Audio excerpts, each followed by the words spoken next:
Welcome to vTalkInsight, Risk Sentiment Daily for April 2nd, 2026. Global equities are pushing higher again as de-escalation hopes in the Middle East and softer oil prices fuel a fragile risk-on tone, even though the underlying energy shock and growth risks are far from resolved. Let's unpack what this balance between optimism and vulnerability means for today's risk sentiment.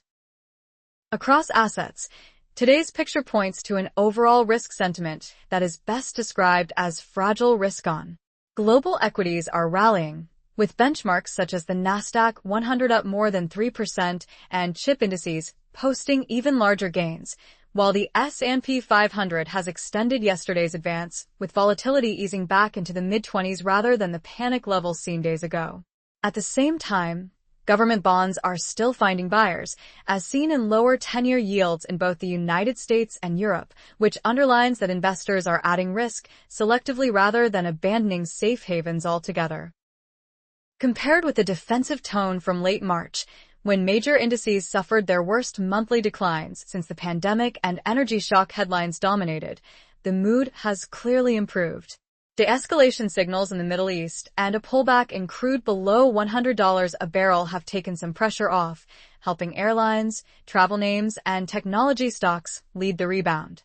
Yet the same reports still highlight severe disruptions around the Strait of Hormuz, persistent supply bottlenecks, and scenario work on oil prices as high as $200, reminding investors that the downside tails remain wide.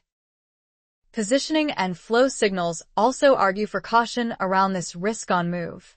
Several accounts stress that the latest surge in equities, particularly in Asia and growth sectors, has been driven heavily by short covering and technical positioning rather than a clear improvement in fundamentals. Bond markets remain volatile, with yields swinging by double digits as investors struggle to price both inflation and growth risks, and safe haven demand for treasuries and the US dollar persists.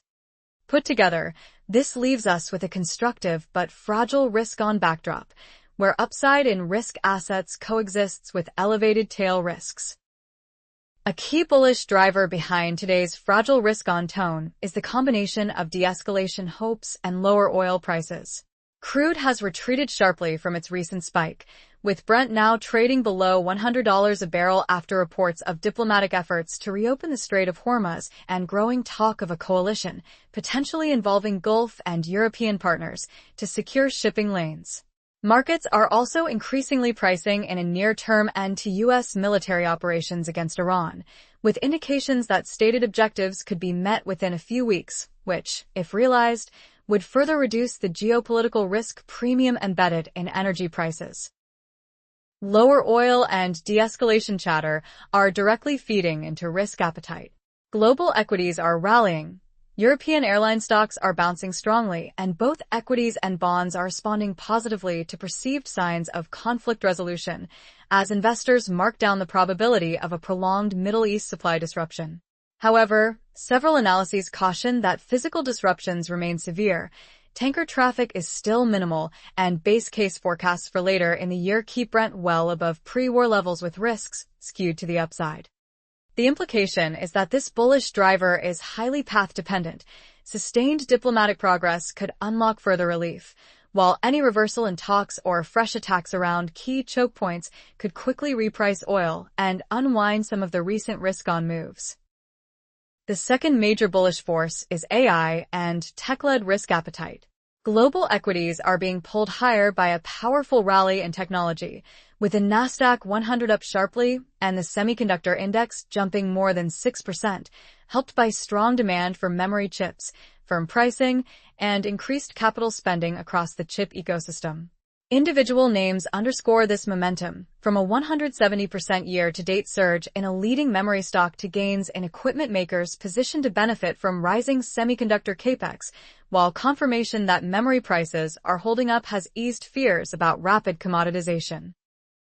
Underpinning this is a broader AI capital cycle that continues to attract enormous investor interest. OpenAI's latest funding round has pushed its valuation into the ranks of the largest would-be S&P constituents, backed by sizable commitments from firms like Amazon, Nvidia, and SoftBank, and is feeding expectations for a near-term IPO wave across the AI and space ecosystem.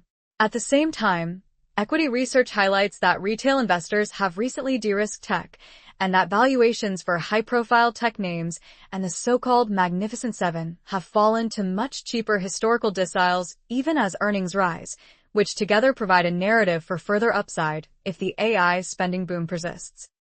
The counterpoint is that not all tech is participating, with concerns around laggards and execution risk, but the center of gravity for risk appetite clearly sits in AI and chips today. A third supportive driver is improved valuations and broader leadership across equities. Several indicators point to a meaningful valuation reset rather than an earnings shock, with the S&P 500 forward price-to-earnings ratio falling from above 23 to under 20, while earnings estimates continue to edge higher. In growth segments, multiples on vehicles like the QQQ have compressed since the October peak even as underlying earnings have risen, and flagship tech groups now trade in their lowest valuation deciles since the mid-2010s despite still solid fundamentals. Market breadth has also improved, which matters for risk sentiment and portfolio construction.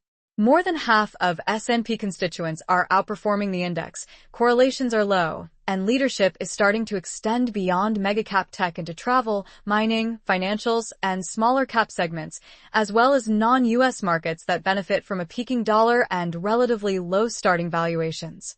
Emerging market bonds in commodity exporters like Mexico and Brazil are cited as offering more attractive entry yields after recent spikes, and global M&A has picked up, signaling that corporate balance sheets are still being deployed aggressively. The caveat is that this broadening comes on the heels of very sharp monthly drawdowns, so investors remain sensitive to any renewed growth or policy shock that could challenge the valuation reset narrative. On the bearish side, the dominant headwind remains the Middle East energy shock and escalation risk. The Strait of Hormuz has been effectively choked, with tanker traffic reduced to minimal levels and Iran exercising de facto control over key Persian Gulf shipping lanes, driving up insurance costs and deterring non-Iranian shipments.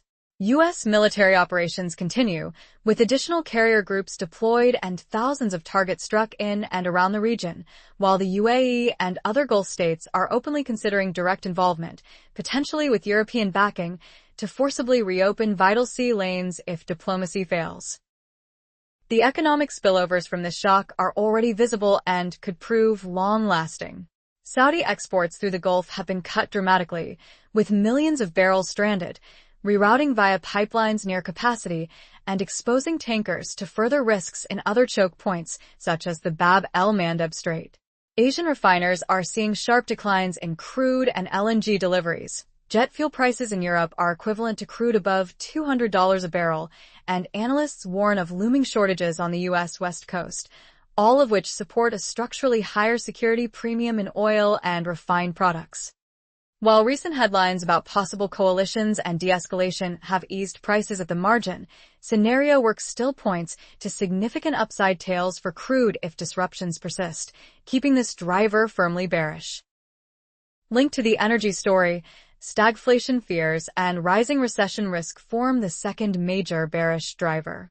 Rising fuel and gas prices have already pushed global inflation forecasts more than 1 percentage point higher, with European gas up around 60% and crude up by roughly 50 to 60% over March, while manufacturing surveys show prices paid back at their highest levels since 2022.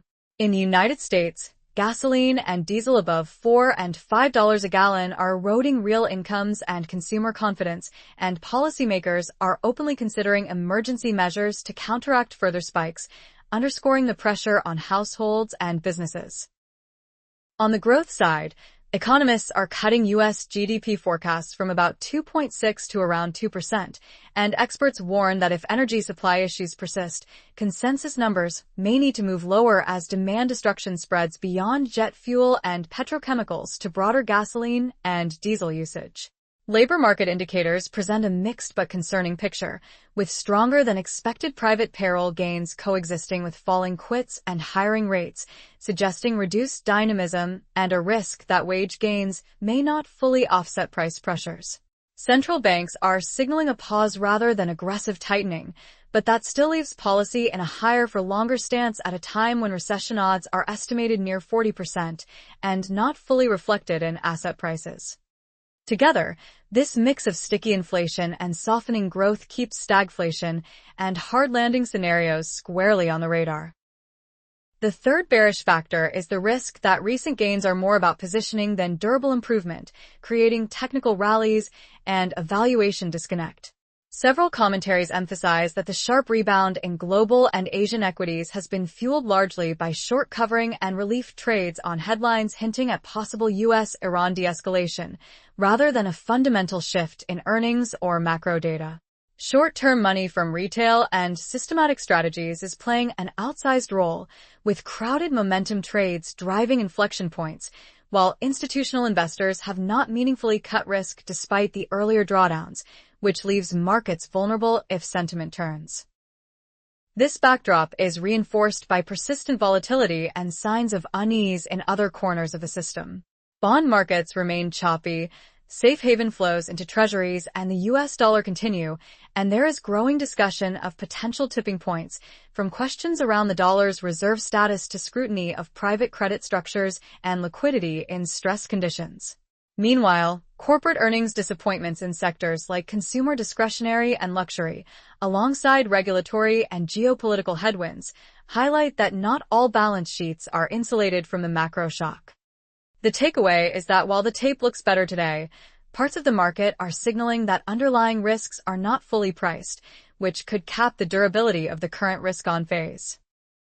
To sum up, today's risk tone is cautiously tilted toward risk-on, powered by de-escalation hopes, softer oil, and a powerful AI and tech-led rebound set against cheaper and broader equity leadership. But the unresolved Middle East energy shock, rising stagflation and recession risks, and evidence that recent gains owe a lot to positioning rather than fundamentals all argue that this optimism remains fragile and highly path-dependent. For now, the key watch points are the trajectory of conflict and shipping around the Strait of Hormuz, the evolution of energy prices into the summer, and whether earnings and cash flows can validate the renewed appetite for risk. This video is for information only and is not investment advice. If you found this video useful, please like and subscribe to @vTalkInsight. Alternatively, visit vTalkInsight.com to chat with our specialized AI market assistant and access the latest interactive market insights.